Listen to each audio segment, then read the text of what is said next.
So, ayan mga kamamshis, ngayon magtitinda tayo na juice. So, ito ay pandan juice. Tama ba?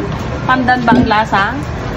Cucumber. Ay, cucumber daw. Sorry naman Pipino. daw. Pipino daw ito. Ayan. So, dahil wala tayong klase, nag-apply muna tayo sa kantin bilang tindera ng juice.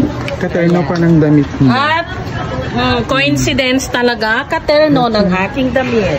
So, ano ang mararamdaman mo kung ang ibibenta mong juice ay katerno ng damit mo? Dead ba na lang? Diba? May customer na naman. Ayan.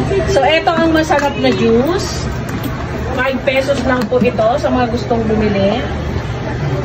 Just look for Ma'am Berlu. Book. Ayan. Juice na masarap. At ang napagbentahan. Ay, may napagbentahan na ako. Nilagay ko na doon kanina. Marami na yan. 2 ganito na ang nabenta. Diba? Ah!